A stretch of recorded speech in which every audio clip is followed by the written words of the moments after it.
Hello बच्चों, क्या हाल चाल है, कैसे हैं आप लोग।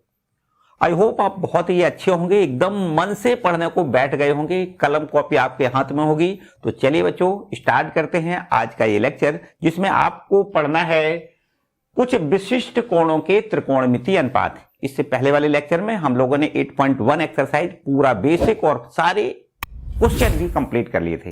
आई होप वो आपने तैयार कर लिए होंगे। यहां पर आपको कुछ विशिष्ट कोणों के जो त्रिकोणमितीय अनुपात हैं उनके मान ज्ञात करना है। हालांकि एक टेबल है, आपके बुक में भी टेबल है और हम भी एक टेबल अभी बनाएंगे। उस टेबल के माध्यम से सभी के सभी फॉर्मूले बड़े आराम से आप कंप्लीट कर सकते हो, लेकिन उनकी थोड़ी सी उनके बारे में ये बता दें कि ये आखिर आए कहां से हैं। जैसे हम बताएं कि भैया 0 अंश, 30 अंश, 45 अंश, 60 अंश, 90 अंश, ये सब विशिष्ट कोण होते हैं इनके त्रिकोणमितीय अनुपात, अर्थात साइन 0, कॉस 0, tan 0, या फिर कहें हम साइन 30, कॉस 30, tan 30, कॉट 30, सेक 30, कोसेक 30, मतलब 6 की 6 निष्पत्तियों के मान साइन 30, कॉस 30, या ये कहें कॉस 45, साइन 45, tan 45, या ये कहें साइन 60, साइन 90, है ना। मतलब कुल मिला के हम ये कहना चाह रहे हैं कि हमारे पास 0, 30, 60, 45 और 90 के सभी त्रिकोणमितीय अनुपातों के मान हम यहां पर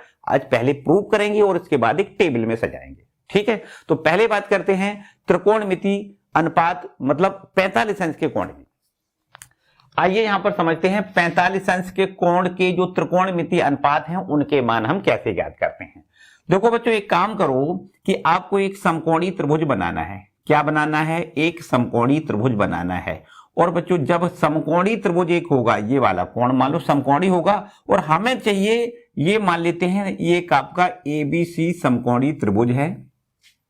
हमें 45 अंश के कोण की बात चाहिए, मतलब साइन 45, कॉस 45, tan 45, इनकी मान हमें ज्ञात करने हैं। तो इस कोण को हम मान लेते हैं ये हमारा 45 अंश का कोण है। बच्चों, एक कोण 90 है, एक 45 है, तो निश्चित रूप से ये आपका जो तीसरा कोण होगा वो भी 45 ही होगा। बोलो होगा कि नहीं भैया? 45, 45, 90 और ये 90 है, तो इसका मतलब 180 हो जाएगा। तीनों कोणों का योग 180 चाहिए। तो कुल मिला के ये कोण 45 अगर माना है तो निश्चित रूप से ये भी कोण 45 हो जाएगा। अब हम ये कह सकते हैं कि किसी त्रिभुज के दो कोण बराबर हैं तो ये दोनों भुजाएं भी बराबर हो जाएंगी। ये भी बिल्कुल कंफर्म बात है कि नहीं है? मान लिया थोड़ी देर के लिए ये ए बी हमारी जो है ना वो ए है, तो भाई अगर ए बी ए है तो निश्चित रूप से ये बी सी है, वो भी हमारी ए हो जाएगी। सही है? अच्छा भाई, तो जब ये ए है, ये ए है, तो अब बताओ कर्ण कितना होगा? तो इस पर हम पाइथागोरस प्रमेय अप्लाई कर देते हैं। इसको कह सकते हैं AC का स्क्वायर बराबर लिख दें AB का स्क्वायर प्लस में BC का स्क्वायर। तो इस तरीके से AB का स्क्वायर, AB हमारा A है, हमने मान लिया है कि AB A है। अगर AB A है तो BC भी A है, मतलब A square plus A square, और इस तरीके से यहां लिख सकते हैं 2A स्क्वायर। AC का स्क्वायर बराबर 2A स्क्वायर। अब बच्चों यहां पर AC बराबर निकालो तो AC बराबर हो जाएगा A इंटू √2। तीनों त्रिभुज की तीनों भुजाएं पता चल गई। अब हम यहां पर साइन 45 का आपसे मान पूछें तो आप कहोगे साइन थीटा बराबर लंब बटे कर्ण होता है। बच्चों, अगर हम इस कोण की बात करें, ये कोण 45 है, तो इसके सामने वाली भुजा को ये लंब कहेंगे। लंब क्या कहेंगे? BC, और बटे में कर्ण हम कहेंगे AC, और इस तरीके से ये BC भुजा हमारी कितनी है?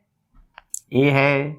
AC भुजा हमने निकाली है A√2, तो A से A कैंसिल करोगे 1/√2। ये रहा हमारा साइन 45 का मान। याद रखना है, साइन 45 का मान 1/√2 होता है। बिल्कुल एकदम याद कर लो, एकदम कंठस्थ याद कर लो भाई कि साइन 45 का मान कितना होता है। आपको लिखना है साइन 45 बराबर 1/√2 लिखना है।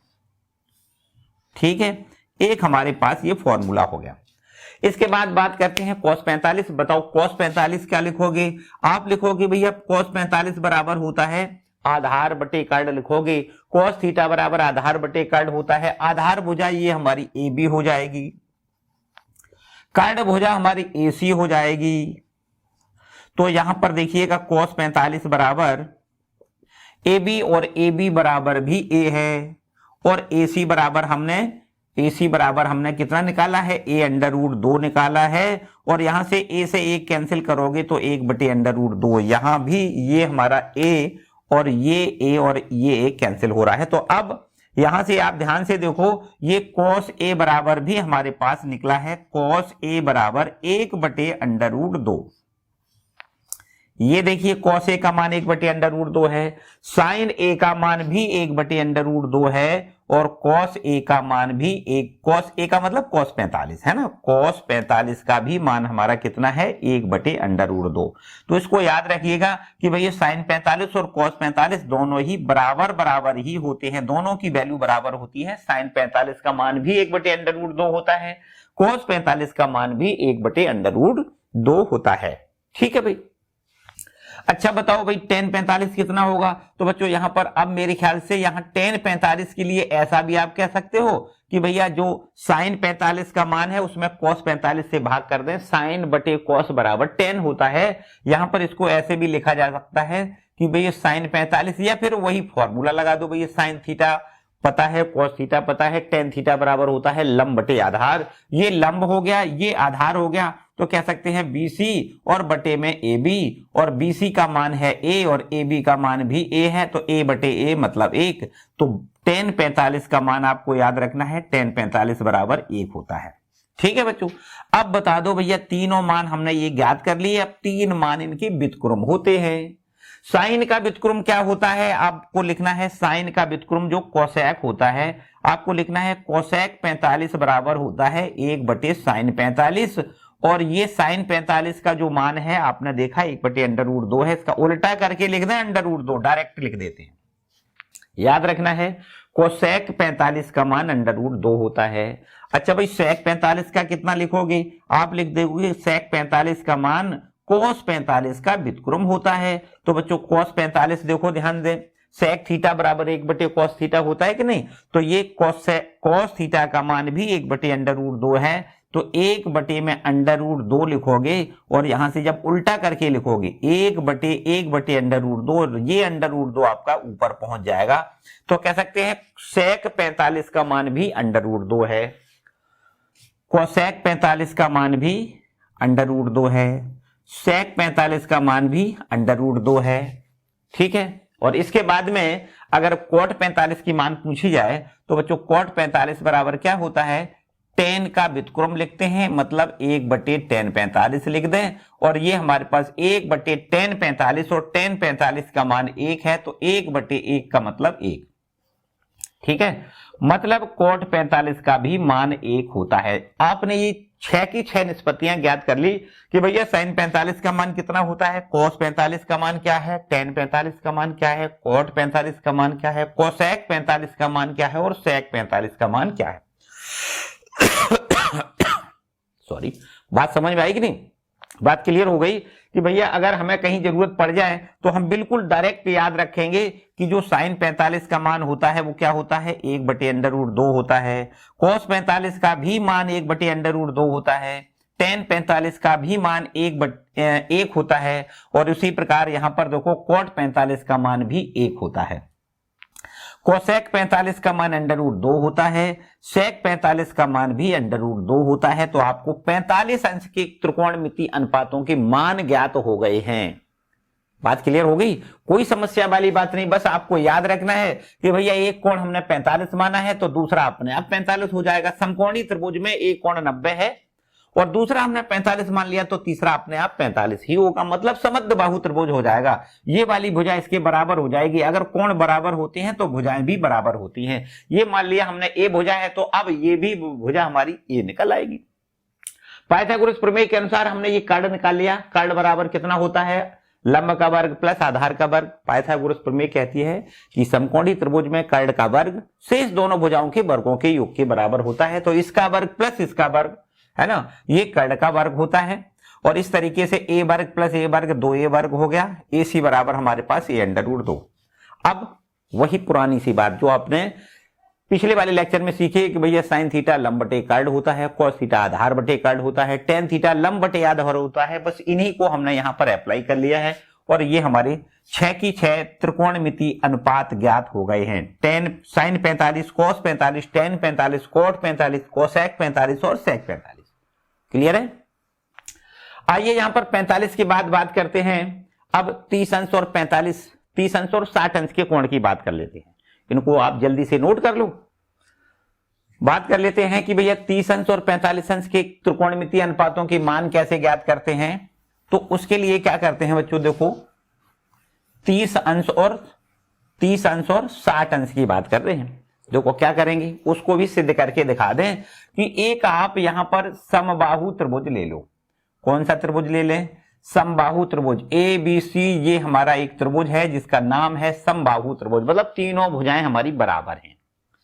अब बच्चों अगर तीनों भुजाएं बराबर होती हैं तो तीनों कोण भी बराबर होते हैं। तीनों कोण 60 अंश के निकल आएंगे, बिल्कुल एकदम पक्की बात है। और यहां से अगर इस पर हम परपेंडिकुलर इस तरीके से डाल दें, लंब डाल दें इससे, तो ये लंब मान लो एडी है।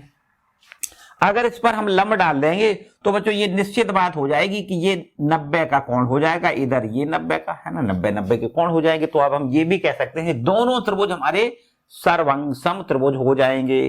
क्यों? क्योंकि आपने देखा ये वाली भुजा तो इसके बराबर, भाई समबाहु त्रिभुज है तो ये वाली भुजा इसके बराबर है। यहां पर हमने इसको लंब डाल दिया, तो लंब डालने से क्या, अगर ये दोनों भुजाएं बराबर हैं तो ये दोनों, ये वाली आधी आधी भुजा बट जाएगी, बराबर बराबर में बट जाएगी। कंफर्म बात है। यहां पर ये लंब डाल दिया, तो अब आप ध्यान से देखो, मान लेते हैं थोड़ी देर के लिए समबाहु त्रिभुज की प्रत्येक भुजा, देखो माना समबाहु त्रिभुज की प्रत्येक भुजा मान लेते हैं 2a है। प्रत्येक भुजा को हमने 2a मान लिया। इसको भी हम कह सकते हैं ये 2a है, ये भी हमारी 2a है, ये भी, तो ये आधी आधी बट जाएगी, तो ये a इधर हो जाएगा, a इधर हो जाएगा, आधा आधा। और बिल्कुल ठीक, ये दोनों त्रिभुज अगर सर्वांगसम त्रिभुज हैं तो ये कोण भी तो बराबर बराबर हो जाएंगे। पूरा कोण 60 है तो 30 अंश का ये कोण हो जाएगा, 30 अंश का ये कोण, आधा आधा बट जाएगा। क्लियर है। अब बच्चों यहां पर आप समझो, बहुत ध्यान से पूरी बात समझो। हमें क्या करना है, साइन 30, साइन 45, साइन 60 के मान ज्ञात करने हैं। इसी प्रकार कोस साइन 60, कोस 60, टेन 60 के भी मान ज्ञात करने हैं। आइए यहां पर समझते हैं, पहले इस भुजा को एडी को ज्ञात करें। एक समकोणी त्रिभुज है, देखो एडीबी। इस समकोणी त्रिभुज में पाइथागोरस प्रमेय लगा के हम एडी भुजा को ज्ञात कर सकते हैं। यहां पर अगर हम पाइथागोरस प्रमेय लगाएं, पाइथागोरस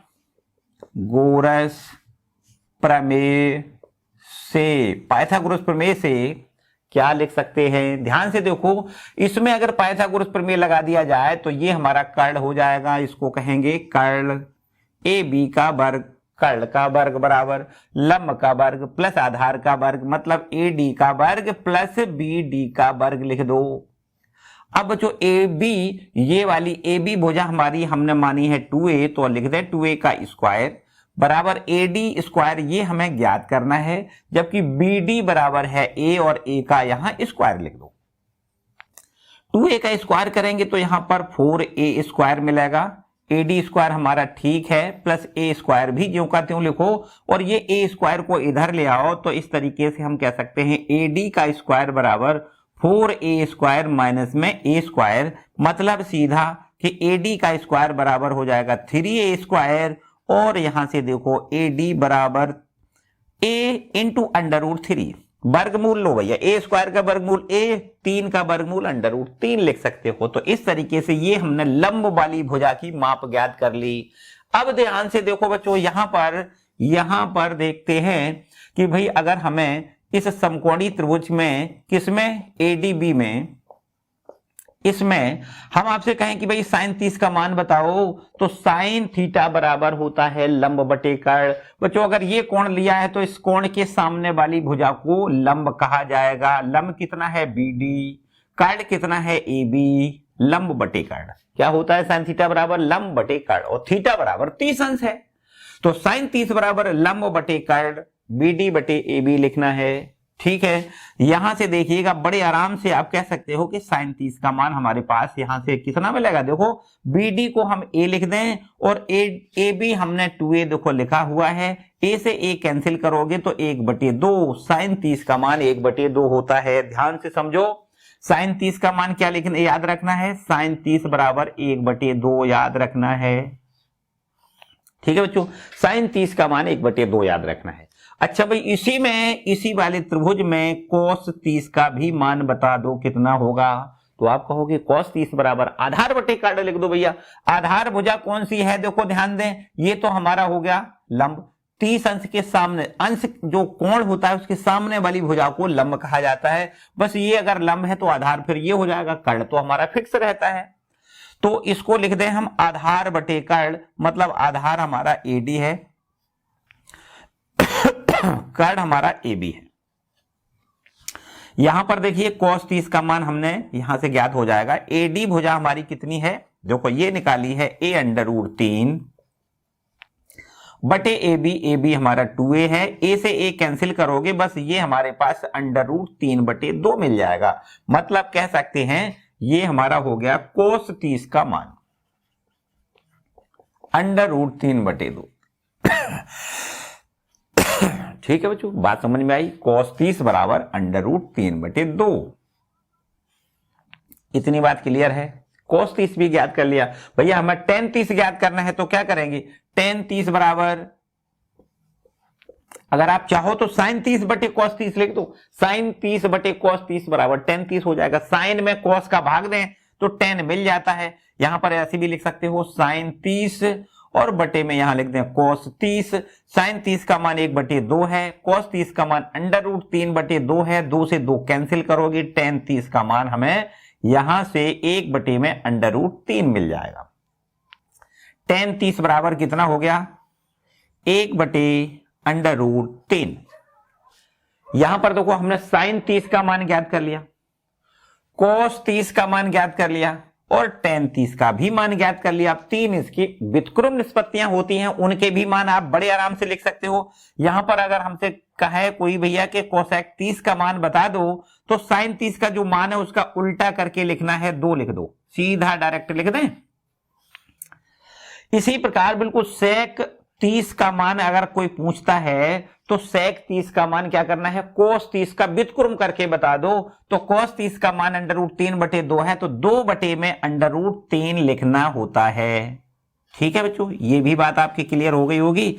और इसके बाद यहां पर cot 30 का मान अगर कोई पूछता है तो cot 30 को क्या करना है, tan 30 के मान को उलट के लिखना होता है, क्योंकि cot बराबर tan का व्युत्क्रम होता है। cot थीटा क्या होता है, 1/tan थीटा, है ना। cot जो होता है वो tan का व्युत्क्रम होता है, sin जो होता है वो cosec का व्युत्क्रम होता है, cosec होता है sin का व्युत्क्रम होता है। इसी प्रकार cos जो होता है वो sec का व्युत्क्रम होता है, sec होता है वो cos का व्युत्क्रम होता है। एक दूसरे के व्युत्क्रम, 3 निष्पत्तियां याद रखनी है, 3 इनके व्युत्क्रम होती हैं। ठीक है बच्चों, तो हमने ये सीख लिया कि भैया 30 अंश sin 30, cos 30, tan 30, cot 30, cosec 30, sec 30, मतलब 6 की 6 निष्पत्तियों में 30 अंश वाली निष्पत्तियों के मान हमने सीख लिए हैं। इसके बाद बात करें 60 अंश वाली, मतलब sin 60 का मान, cos 60 का मान, tan 60 का मान और इसके 3 व्युत्क्रम के मान कैसे ज्ञात करेंगे। आइए समझते हैं बच्चों। इसको पहले इतना पहले जल्दी से नोट कर लो और फिर बात करते हैं कि भैया 60 अंश के कोण मतलब sin 60 का मान कैसे ज्ञात करेंगे। ठीक है, जल्दी से नोट करो। तो इसकी तो सबकी जरूरत है ही है, इसमें तो कोई समस्या नहीं। अब हम sin 60 के मान की बात करेंगे, इसको रब कर लेते हैं बच्चों, ध्यान से देखो। sin 60 की बात करेंगे, सब का सब ये इसको रब कर देते हैं। अभी एक टेबल में बनाएंगे, बिल्कुल चुटकियों में याद हो जाएगा।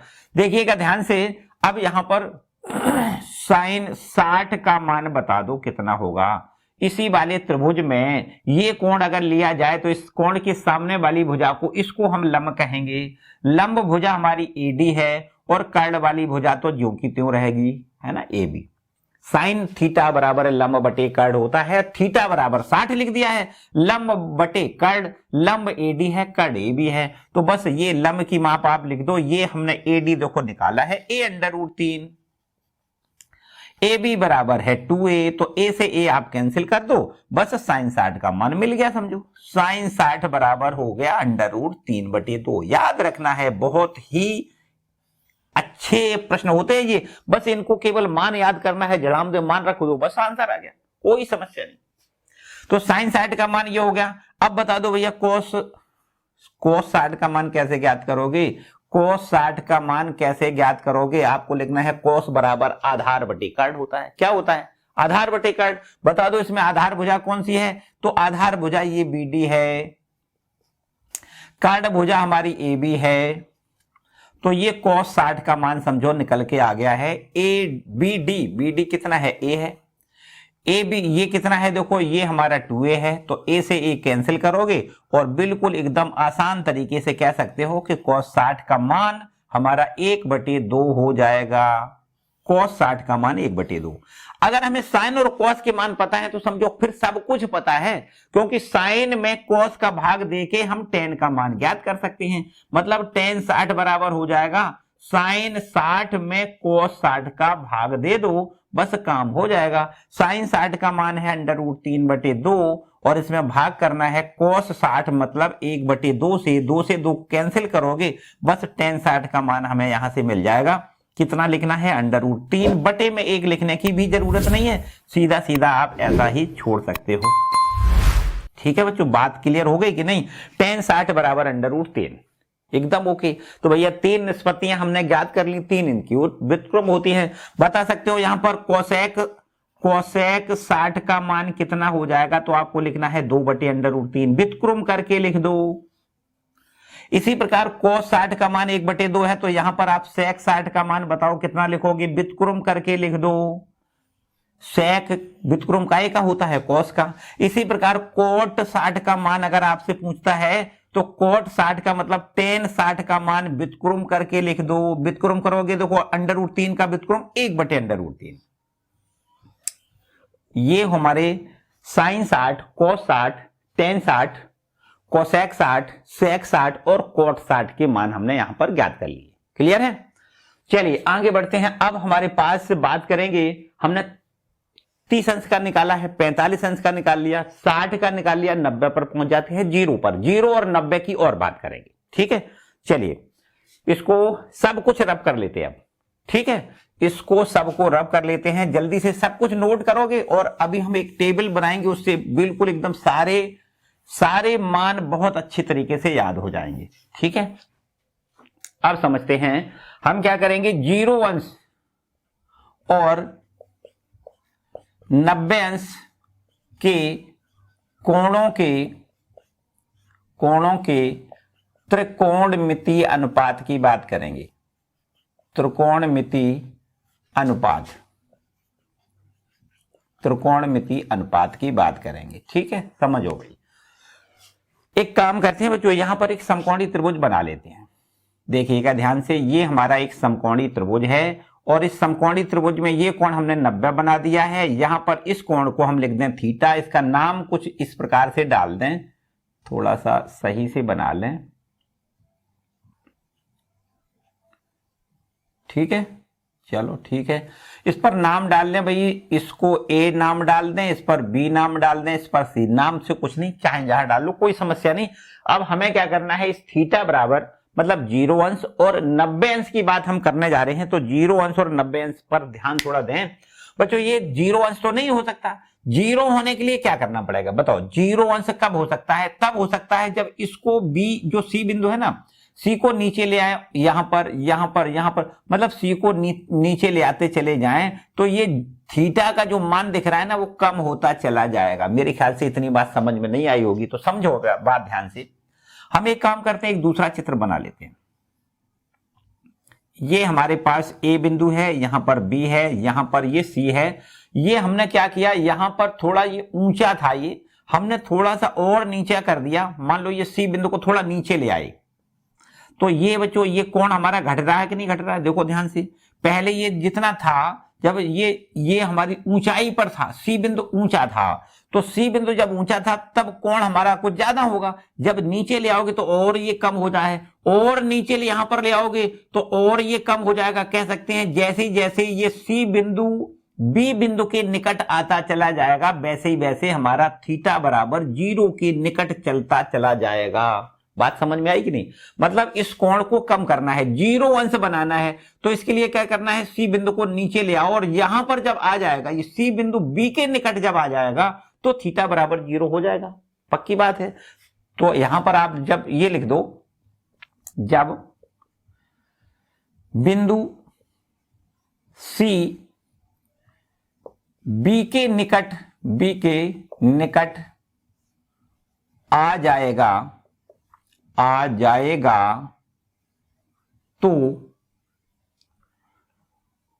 तो थीटा 0 के निकट आ जाएगा। सही है, इसमें कोई समस्या है क्या? ये सी बिंदु को जब बी के निकट लेके आओगे तो थीटा का मान 0 की ओर पहुंच जाएगा। ठीक है, तब हम ऐसा कह सकते हैं कि थीटा बराबर 0, और जब ये वाला बिंदु इसके निकट आ जाएगा तो क्या होगा, ये BC बराबर हो जाएगा 0, है ना। BC जो ऊंचाई है ना, पहले हमने दो को कम करी, यहां पर ले आए और कम करी, मतलब C बिंदु जो है ना, B के जब निकट आ जाएगा तो ये BC का अस्तित्व तो खत्म हो जाएगा। कह सकते हैं BC लगभग 0 हो जाएगा। और साथ ही साथ ये भी कह सकते हैं कि जो हमारा ये वाला बिंदु जब इधर आ जाएगा तो ये वाली रेखा भी तो इसी पर आ जाएगी, तो कह सकते हैं जो AC रेखा होगी वो हमारी AB के बराबर हो जाएगी। बोलो सही है कि नहीं? तो बच्चों यहां पर अगर ये बात हमारी समझ में आ गई तो अब हम सारी निष्पत्तियां ज्ञात कर सकते हैं। देखो ध्यान से, आपसे हमें ये पूछें कि भैया साइन 0 का मान कितना होगा, तो आप कहोगे कि साइन 0 का मान होगा, साइन बराबर होता है लंब बटे कर्ण, और लंब वाली भुजा है कितनी? देखो यहां पर लंब वाली भुजा BC है और कर्ण वाली भुजा AC है।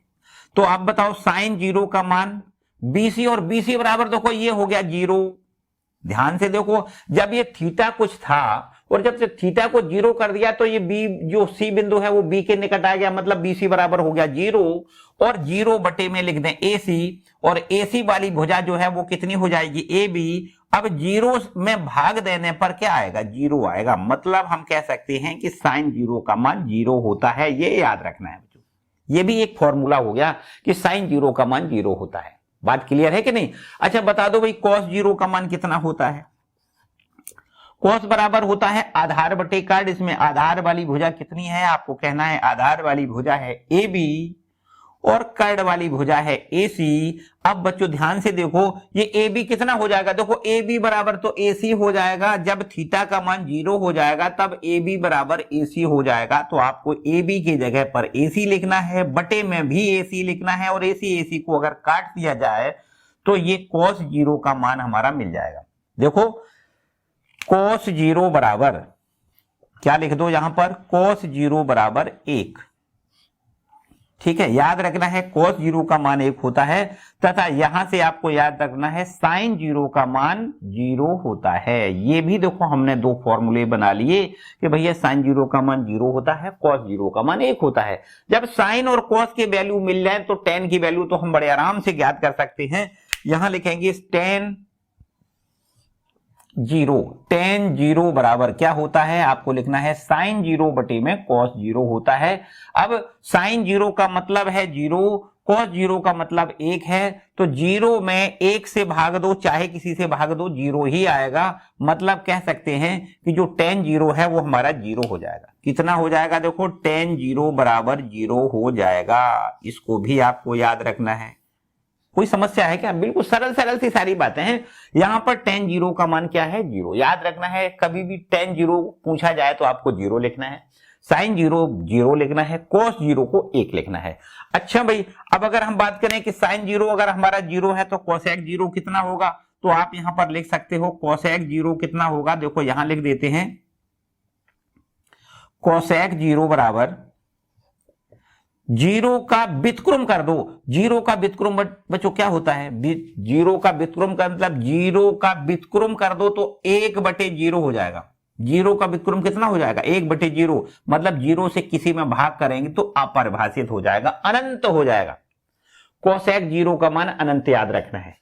इसी प्रकार आप यहां पर बताओ sec 0 का मान कितना लिखोगे, 1 का व्युत्क्रम कर दो, 1 का व्युत्क्रम तो 1 ही होता है, तो इस तरीके से sec 0 का मान 1 होता है। ठीक है, sec 0 का मान 1 होता है लेकिन cosec 0 का मान अनंत होता है। इसी प्रकार आप यहां पर देखो तो cot 0 का मान भी आप बता सकते हो कि cot 0 का मान कितना होता है, 0 का व्युत्क्रम अनंत होता है, अपरिभाषित होता है। ठीक है, तो ये भी देखो हमने 6 की 6 पूरी निष्पत्तियां ज्ञात कर दी। साइन 0 0 होता है, कॉस 0 1 होता है, टेन 0 0 होता है, और इनकी व्युत्क्रम कोसेक 0 अनंत होता है, सेक 0 1 होता है, कोट 0 अनंत होता है, याद रखना है। ठीक है, इसके बाद बात करते हैं भैया 90 अंश के कोण की बात करते हैं। ठीक है, इतना आपने नोट कर लिया। चलो आगे बढ़ते हैं, 90 अंश के त्रिकोणमितीय अनुपातों को ज्ञात करते हैं। रब करना है इसको, चलिए भाई रब कर लेते हैं भाई, इसको सब कुछ रब कर देते हैं बिल्कुल एकदम अच्छे तरीके से, इसको सबको हटा दो। देखिएगा ध्यान से, हमें क्या करना है, ये थीटा को 90 अंश बनाना है। बताओ भाई 90 अंश कैसे बन सकता है, 90 अंश, इस कोण को 90 बनाना है, मतलब साइन 90 का मान ज्ञात का, थीटा बराबर 90 तब साइन 90 तभी तो निकलेगा। साइन 90, कॉस 90, टेन 90 सबके मान निकालने हैं। तो क्या करना है, थीटा का मान 90 बनाना है। बच्चों इस कोण को बढ़ाओ, अभी तो ये न्यून कोण है, अगर हम जैसे जैसे ए बिंदु को इधर ले आए, इधर ले आए, इधर ले आए, देखो यहां पर अलग से बना दो, ये हमारा कोई ए बी सी त्रिभुज हो गया, यहां पर ये कोण हमारा थीटा है। अब इस ए बिंदु को यहां पर ले आओ, तो ये कोण देखो बढ़ गया कि नहीं बढ़ गया, देखो ये कोण बढ़ गया, और इसको निकट ले आओ तो ये और देखो बढ़ गया। जैसे जैसे इस ए बिंदु को इधर बी के निकट लाते जाओगे तो आपका ये कोण 90 अंश का हो जाएगा। ये थीटा बराबर 90 अंश कब हो जाएगा, जब ए बिंदु बी बिंदु के निकट पहुंच जाएगा।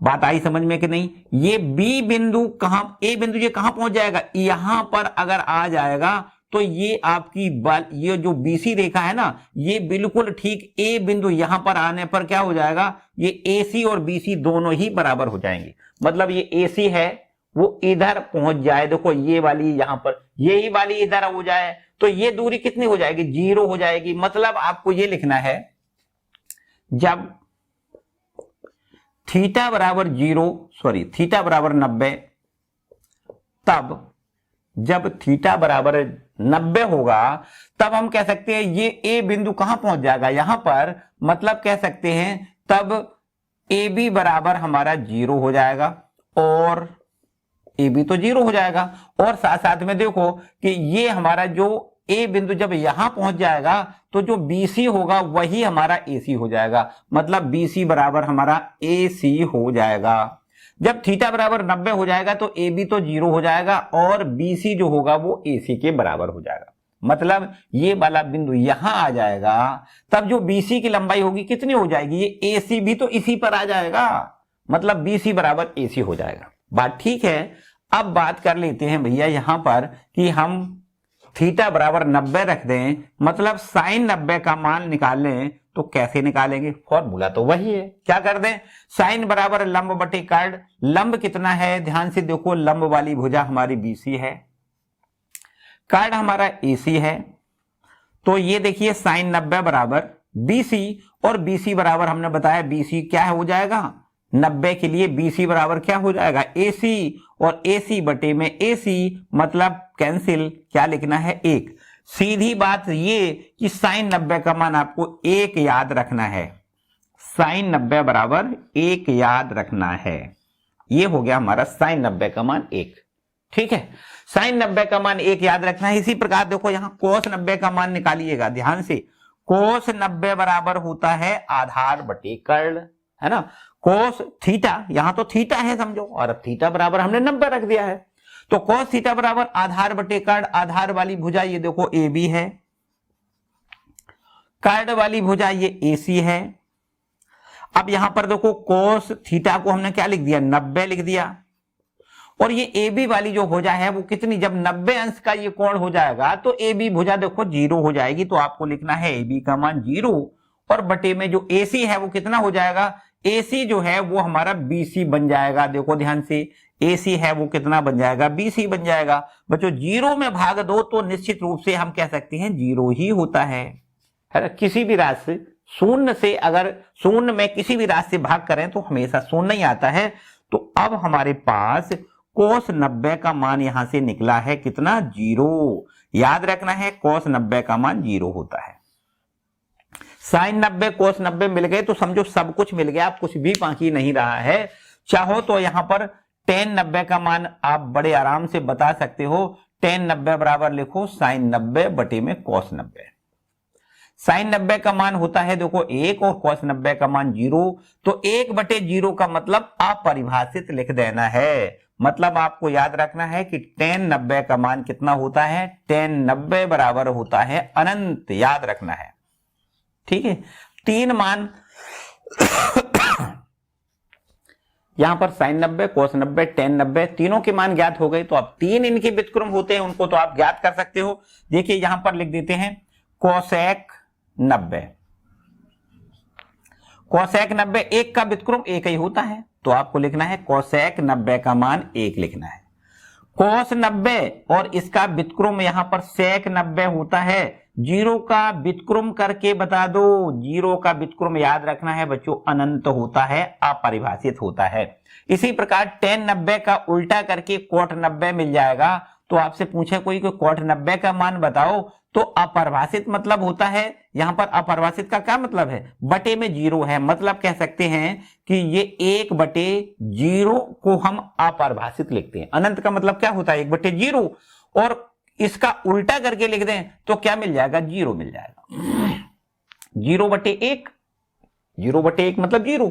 तो कोट 90 का मान क्या लिखना है आपको, कोट 90 का मान 0 याद रखना है। तो इस तरीके से यहां पर साइन 90 कोस 90 टेन 90 कोट 90 कोसेक 90 और सेक 90 के मान हमने ज्ञात कर लिए। ठीक है, तो ये सब जो हमने आपको विशिष्ट अनुपात बताए थे उनके सबके हमने यहां पर मान प्रूव करके आपको बताए। आई होप आपको समझ में आ गए होंगे। ठीक है, इन सभी मानों को एक टेबल में सजा दें और बढ़िया तरीके से आपको याद करने की ट्रिक बता दें कि भैया इनको कैसे याद करना है। ठीक है, चलिए इसको सब कुछ मिटा दें, है ना, सब कुछ मिटा दो और बस एक टेबल के रूप में इन सभी कोणों को आपको याद करना है। देखिए बहुत ही सरलतम विधि से हम पूरी की पूरी टेबल आपको रटवा दे। ऐसे समझो बिल्कुल एकदम एक ही बार में पूरी टेबल रट जाएगी। देखिए क्या करना है बच्चों, तो यहां पर देखो एक टेबल बनाओ इस तरीके से। यहां लिख लो आप साइन, यहां लिख लो आप कोस, यहां लिख लो आप टेन, और इसको लिख देते हैं कोट, और ये लिख देते हैं सेक, और ये हमारा कोसेक। ये 6 की 6 निष्पत्तियां जो होती हैं उनको आप यहां लिख लो। और इसके बाद में यहां पर एक ये ऊर्ध्वाधर रेखा खींचो। ठीक है, देखिएगा ध्यान से, ये हमें एक अब इस तरीके से टेबल बनानी है। देखिए एक ये और एक ये 0 अंश की हो गए, ये हमारा 30 अंश का कोण हो जाएगा, इसमें 45 अंश का कोण हो जाएगा, यहां पर आपको 60 अंश का कोण, और यहां पर आपको ये 90 अंश वाला कोण लिखना है। ठीक है, ये इस तरीके से देखो एक टेबल आप बना लो, अच्छे तरीके से याद हो जाएगी बिल्कुल आराम से। देखो यहां पर आपको लिखना है, ये यहां पर लिखना है 0 अंश, यहां लिखना है 30 अंश, यहां लिखना है 45 अंश, यहां लिखना है 60 अंश, और यहां लिखना है 90 अंश। ठीक है, इस तरीके से आपको ये टेबल बनानी है। अब चलो यहां पर बिल्कुल इस तरीके से बना दो। देखो ये हमने देखो एक टेबल बना ली है, और इस टेबल में हमें इन मानों को रख देना है। देखिए कौन कौन से मान रखना है अब समझते हैं बच्चों। यहां पर ये इस तरीके से आप बना लो।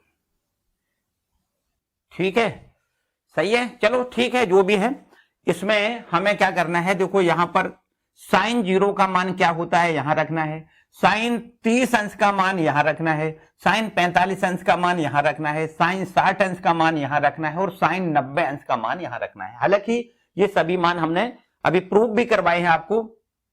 अब यहां पर एक ट्रिक याद कर लो, इस ट्रिक से भी आप याद कर सकते हो बड़े आराम से। देखो कौन सी ट्रिक है, यहां पर बच्चों 0 लिख दो, इसको 1 लिख लो, यहां पर 2 लिख लो, यहां पर 3 लिख लो, यहां पर 4 लिख लो, कोई समस्या वाली बात नहीं।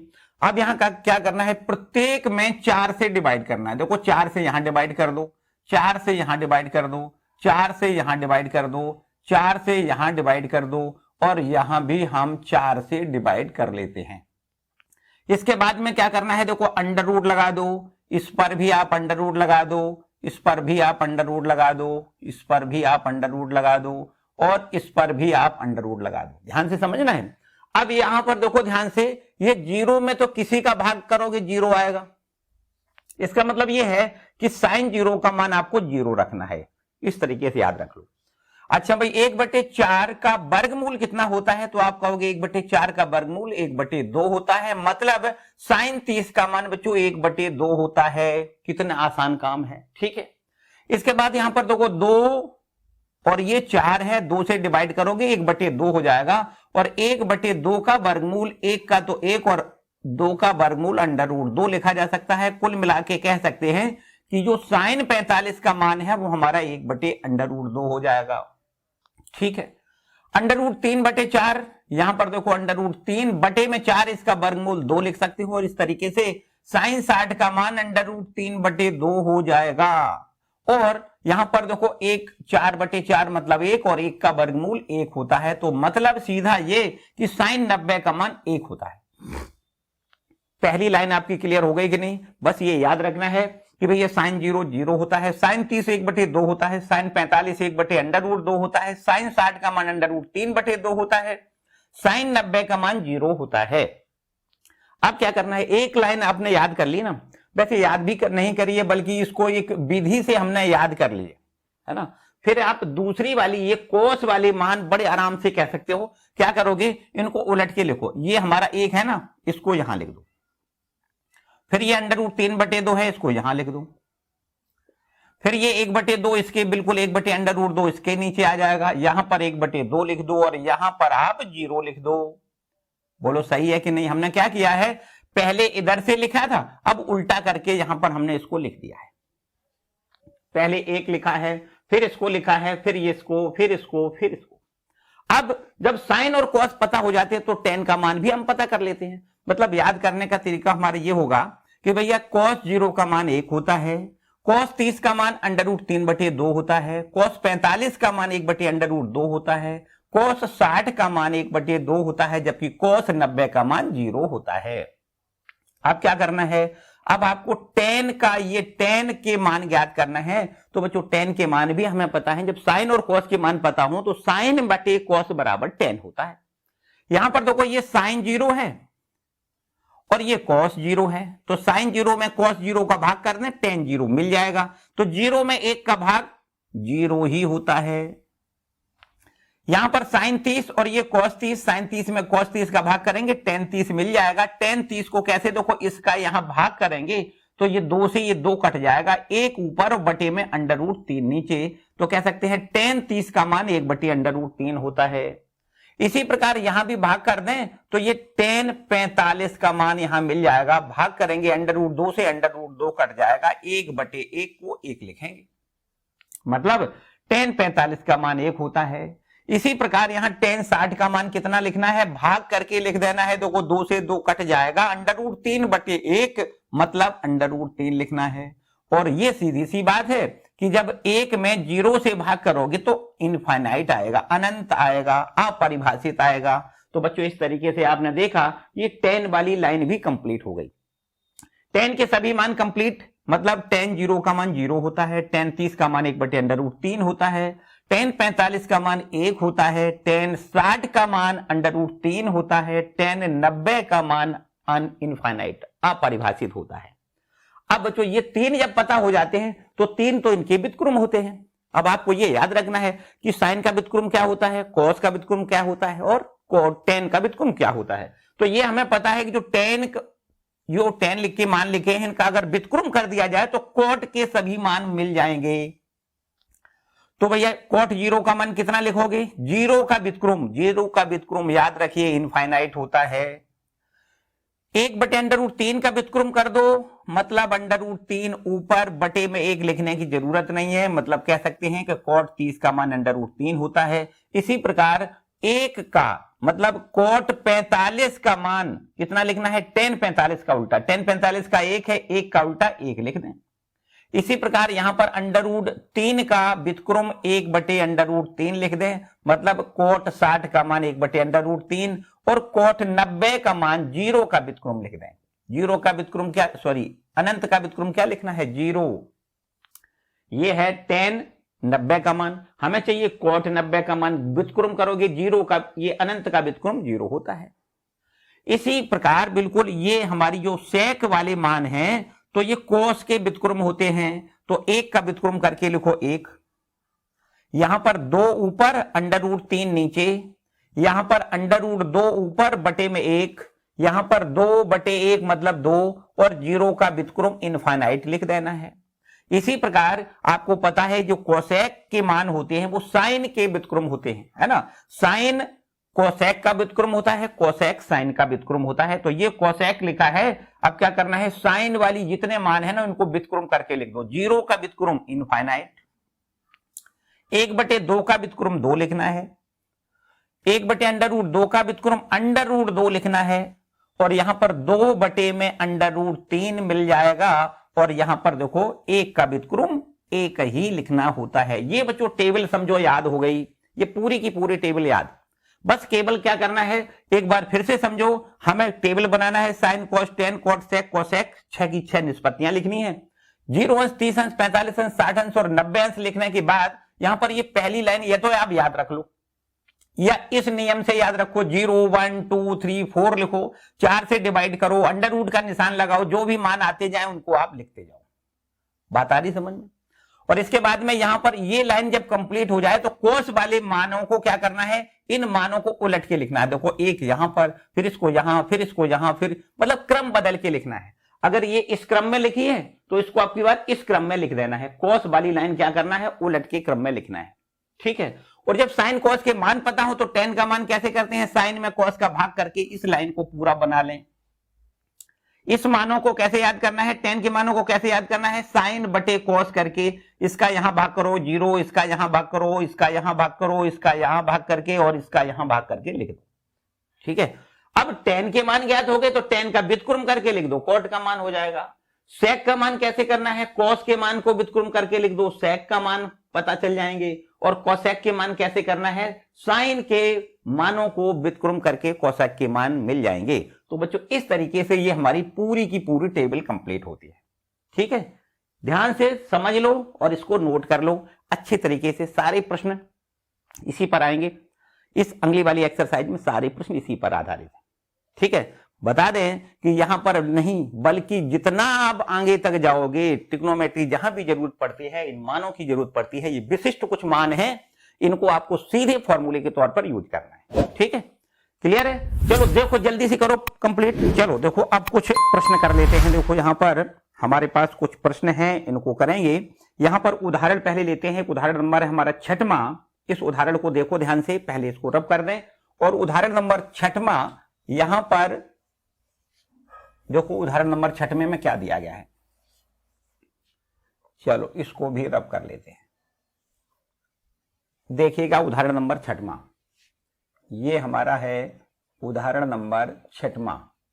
ऐसा लिखा हुआ है कि एक त्रिभुज है कोई एबीसी जिसका बी कोण समकोण है। कोई त्रिभुज है एबीसी, चित्र बना हुआ है, आप देख सकते हो अपनी बुक में चित्र बना हुआ है। त्रिभुज है हमारा एबीसी जिसका बी कोण समकोण है। ए बी भुजा 5 सेंटीमीटर दी गई है और साथ साथ में कोण ACB बराबर 30 अंश का कोण दिया गया है और कहा गया है BC भुजा AC भुजा की क्या लंबाई है। देखो ये चित्र हमारा प्रश्न में यहां सीधा सीधा ये बना हुआ है, हमें अपने तरफ से नहीं बनाना है बल्कि ये बना हुआ है इस तरीके से। हमारा ABC एक समकोणी त्रिभुज है, ABC समकोणी त्रिभुज है और इस समकोणी त्रिभुज में AB भुजा हमारी 5 सेंटीमीटर दी गई है और इसके बाद में ये कोण ACB ये वाला कोण 30 अंश का कोण दिया गया है। ये वाली भुजा और ये वाली भुजा हमसे पूछ ली गई है। ये हमारा प्रश्न है, समझो बात ध्यान से। बच्चों यहां पर क्या करते हैं, हमें एक भुजा दी जाए और एक कोण दिया जाए तो अन्य भुजाएं हम ज्ञात कर सकते हैं। कैसे, ये हमें पता है कि अगर जो कोण दिया जाता है, कोण के सामने वाली भुजा को लंब कहा जाता है। ये हमारा क्या हो जाएगा, लंब हो जाएगा, ठीक है। अब हमें लंब दिया गया है, आधार ज्ञात करना है। लंब और आधार में हमारा tan का संबंध होता है, ये हमें पता है। तो यहां पर हम एक काम करते हैं कि यहां पर हम समकोणीय त्रिभुज एबीसी में अगर हम आपसे कहें कि tan 30 बराबर, तो आप कह सकते हो लंब बटे आधार, मतलब लंब ये है, बटे में आधार BC, ये हमें ज्ञात करना है। tan 30 का मान कितना होता है, अभी अभी टेबल में हमने बताया है, tan 30 का मान 1/√3 होता है। आप देखिएगा ध्यान से, टेबल में कितना होता है, tan 30 का मान 1/√3 होता है। AB ये हमारी प्रश्न में 5 दी गई है, BC भुजा ये ज्ञात कर लेनी है, बस क्रॉस मल्टीप्लाई कर दें, BC बराबर 5 × √3 सेंटीमीटर। देखो एक भुजा हमारी ज्ञात होगी, ठीक है। अब ये कर्ण का भी मान ज्ञात करना है। अब ये हमारा लंब है, और लंब और कर्ण में क्या संबंध होता है आपको बहुत अच्छे से पता है। यहां पर लिख सकते हो लंब और कर्ण में साइन का संबंध होता है। तो आपको लिखना है sin 30 बराबर लंब बटे कर्ण, मतलब AB बटे AC लिखना है, लंब बटे कर्ण लिखना है। तो sin 30 का मान देखिएगा ध्यान से, टेबल में sin 30 का मान 1/2 बताया है। ये लंब वाली भुजा हमारी 5 दी गई है, कर्ण वाली भुजा हमारी ज्ञात करनी है, हमें AC भुजा ज्ञात करनी है, बस क्रॉस मल्टीप्लाई यहां भी कर दें भाई, AC बराबर 5 दूनी 10 सेंटीमीटर। कितना आसान है, बोलो कोई समस्या है क्या? बड़ा आसान सा प्रश्न है, नोट करो। उदाहरण नंबर 6वां, किसी को कोई दिक्कत तो नहीं है? चलो भाई, अगर कोई दिक्कत नहीं है तो बहुत अच्छी बात है। और बच्चों आगे बढ़ते हैं। अब तक अगर आपने वीडियो को लाइक नहीं किया है तो जरूर कर दें, है ना। एक ऑप्शन के रूप में भी इस भुजा को ज्ञात कर सकते हैं, जैसे ये भुजा हमने ज्ञात कर ली, ये भुजा हमारी प्रश्न में दी गई है। अगर आप चाहो तो पाइथागोरस प्रमेय लगा दें, और ये भुजा कर्ण का वर्ग अन्य दोनों भुजाओं के वर्गों के योग के बराबर होता है, उससे भी आप कर सकते हो, ठीक है। इसके बाद देखो प्रश्न नंबर 7वां, देखो 7वां उदाहरण क्या कहता है। एक समकोणीय त्रिभुज है जिसका नाम है PQR, यहां भी चित्र बना हुआ है, और इसमें आपसे कहता है कि PQ भुजा 3 सेंटीमीटर है, PR भुजा 6 सेंटीमीटर है। तो कोण QPR और PRQ दोनों कोण पूछे गए हैं, दो भुजाएं दी गई हैं, दोनों कोण पूछे गए हैं। देखो इसको रब कर लेते हैं, देखिएगा ध्यान से। उदाहरण नंबर हमारा है 7वां, और इस उदाहरण नंबर 7वें में ऐसा एक चित्र बना हुआ है, ध्यान से देखो। ये हमारा एक समकोणीय त्रिभुज है, और ये समकोणीय त्रिभुज का नाम है PQR। ये समकोणीय त्रिभुज है, इसमें ये वाली भुजा 3 सेंटीमीटर दी गई है, ये वाली भुजा 6 सेंटीमीटर दी गई है। ये कोण समकोण है, जबकि ये दोनों कोण हमसे पूछे गए हैं, ये दोनों कोण पूछे गए हैं, ठीक है। समझते हैं कैसे निकालोगे भाई, इसमें कोई समस्या नहीं, बस ध्यान से करना है काम। भाई ये वाला कोण निकालना है, तो इसके सामने वाली भुजा को हम लंब कह लेंगे। कर्ण हमारा दिया है, लंब और कर्ण दिया गया है, समझो ये कोण हमारा ज्ञात हो जाएगा। यहां पर आप कह सकते हो समकोणीय त्रिभुज PQR में अगर इस कोण को थोड़ी देर के लिए थीटा मान लें, तो इसको हम यहां पर साइन थीटा बराबर लिख सकते हैं लंब बटे कर्ण, मतलब लंब है हमारा PQ, कर्ण हमारा है PR। बोलो सही है बच्चों। थीटा ये हमें ज्ञात करना है, जिसको हम कह सकते हैं PRQ। PRQ बराबर हमने थीटा मान लिया है, तो इसको आप जरूरी नहीं है ऐसे भी लिख सकते हो PRQ, कोण PRQ थीटा लिख दें, या कोण PRQ लिख दें, कोई समस्या नहीं। तो साइन PRQ बराबर में हो जाएगा, ये हमारी देखो लंब वाली भुजा 3 है, और ये कर्ण वाली भुजा 6 है, तो 3 एकम 3, 3 दूनी 6। तो इस तरीके से आपने देखा कि साइन PRQ बराबर में 1/2 बता सकते हो। ये कहां पर होता है, साइन PRQ बराबर में साइन 1/2। देखो 1/2 साइन 30 पर होता है, याद करो पूरी टेबल में देखो ध्यान से, पहली नंबर पे लिखा है, पहली लाइन पे लिखा है कि साइन 30 का मान 1/2 होता है। तो जो 1/2 है उसको हम साइन 30 लिख सकते हैं। साइन 30 का मान 1/2, तो 1/2 की जगह साइन 30 लिख सकते हैं, और दोनों साइड से साइन कैंसिल कर लिया जाए तो कोण PRQ बराबर हमारा 30 अंश यहां से मिल रहा है, ठीक है कि नहीं। अगर आपको यहां से थोड़ी सी भ्रम लग रही हो तो कुछ समझना नहीं, सोचना नहीं, यहां पर थीटा बना रहने, कोई समस्या वाली बात नहीं। इसमें साइन थीटा हमने मान लिया है, ये कोण थीटा है ना, यहां पर साइन थीटा, और ये हमारा भी यहां पर क्या लिखेंगे, साइन थीटा लिख दें। और अब ये साइन साइन दोनों तरफ से काट दें तो ये हमारा जो थीटा है वो समझो निकल के आएगा, थीटा बराबर 30 अंश, और जो थीटा है वही तो पी आर क्यू है, तो कोण पी आर क्यू बराबर ये 30 अंश का देखो कोण हमारा निकल आया है। ये कोण भी पूछा गया है। अब बच्चों यहां पर अगर ये कोण पूछा गया है तो ध्यान दें, हमने बताया कि जो कोण होता है उसके सामने वाली भुजा को लंब कहा जाता है। अब लंब हमारा ये हो जाएगा, अगर ये कोण लेंगे, ये वाला कोण लेंगे, इस कोण को हमने अल्फा नाम दे दिया, अगर ये अल्फा कोण लेंगे तो ये वाली भुजा लंब हो जाएगी, ये वाली भुजा आधार हो जाएगी, और ये वाली भुजा कर्ण हो जाएगी। तो आधार और कर्ण ये दिया गया है, तो यहां पर लिख देते हैं, देखो यहां पर आधार और कर्ण में कोस का संबंध होता है। आधार कर्ण में क्या होता है, आधार बटे कर्ण कोस थीटा होता है, थीटा की जगह अल्फा दिया गया है, तो कोस अल्फा बराबर क्या लिखोगे, आधार बटे आधार कितना है पी क्यू, कर्ण कितना है पी आर, कोस अल्फा बराबर पी क्यू, और पी क्यू ध्यान से देखो ये हमें दिया गया है 3 और पी आर बराबर दिया गया है 6, और कोस अल्फा का मान देखो 1/2 हो जाएगा। अब कोस अल्फा का मान 1/2 है, तो इसका मतलब है कि 1/2 कहां पर होता है, तो आपको लिखना है कोस 30 पर होता है। कोस 30 का मान, सॉरी कोस 60 का बच्चों, हाँ यहां पर गलती नहीं करना है, कोस 60 का मान कितना होता है 1/2। आप टेबल में देखो कोस 60 का मान 1/2 होता है, और यहां से दोनों जगह से कोस कैंसिल कर दें तो अल्फा बराबर 60 अंश हो जाएगा। अल्फा का मतलब क्या है, ये वाला कोण, इसको क्या कहेंगे, इसको कहेंगे क्यू पी आर, कोण क्यू पी आर, ये हमारा हो गया 60 अंश। ठीक है, यही दोनों कोण हमसे पूछे गए थे। ये कोण हमारा 30 अंश है, ये कोण हमारा 60 अंश निकल आया है, और ये हमारा 90 प्रश्न में दिया गया था। यही दोनों कोण हमसे पूछ लिए गए थे। ठीक है कि नहीं। अच्छा, एक बात ये भी कह सकते हो कि भैया ये तो हमारा प्रश्न में ज्ञात था, ये हमने 30 अंश कोण निकाल लिया है, अब तीनों कोणों का योग कितना होता है 180 होता है, तो 180 में से इन दोनों को जोड़ के घटा दो, ये वाला निकल आएगा 60 अपने आप। देखो 90 और 30 120, 180 में से 120 घटाओगे 60 यहां पर मिल जाएगा। तो अगर इससे निकालना चाहो तो यहां भी निकाल सकते हो, या त्रिभुज की जो प्रॉपर्टी होती है कि तीनों कोणों का योग 180 अंश होता है, उससे भी आप ज्ञात कर सकते हो। ठीक है कि नहीं।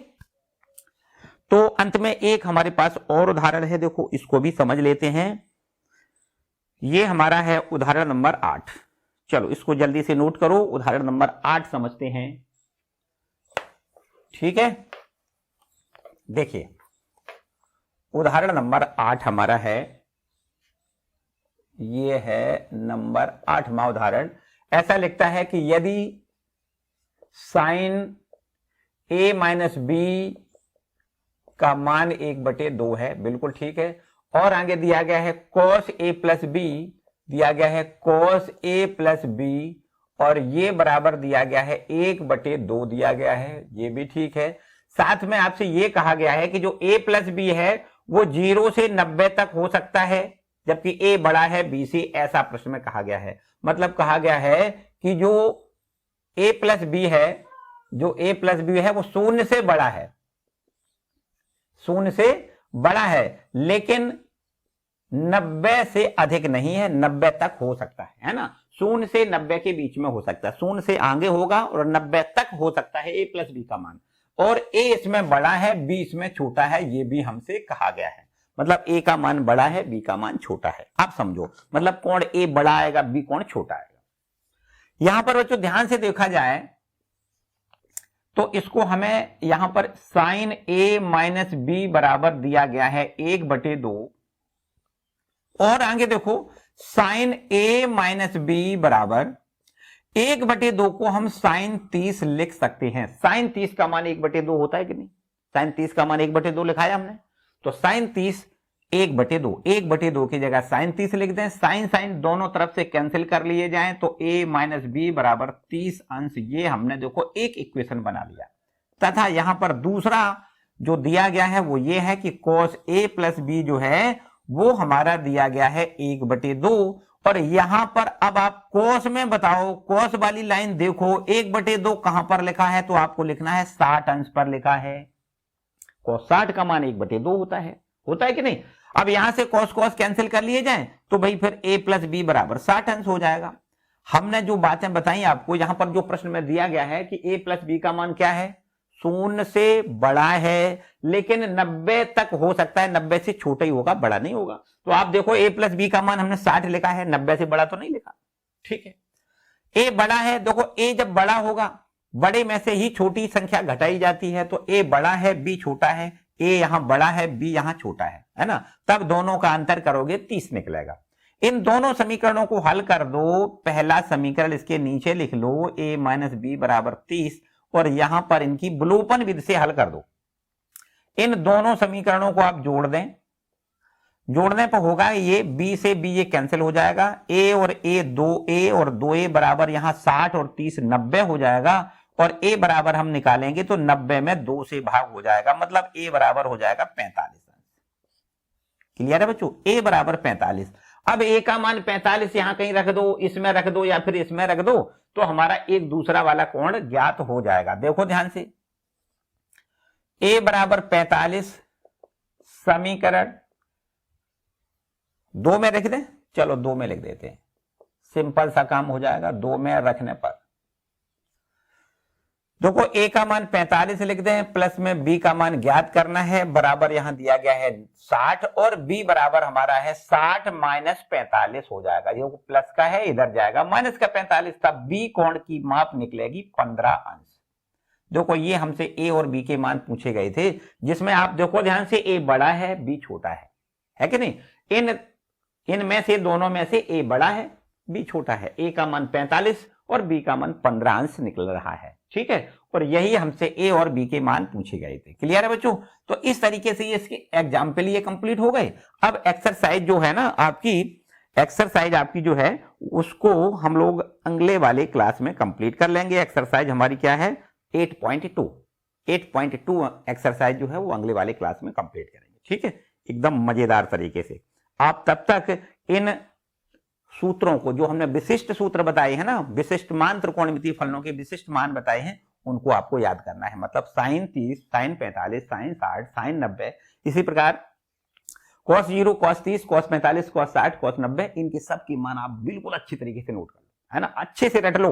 एक बार में अगर समझ में नहीं आ रहा है तो आप टेबल को बनाओ, है ना, बनाने का तरीका हमने आपको बता दिया है, तो 2-4 बार बनाओगे, 2-4 बार रटोगे, अच्छे तरीके से रट जाओ, ठीक है बच्चों।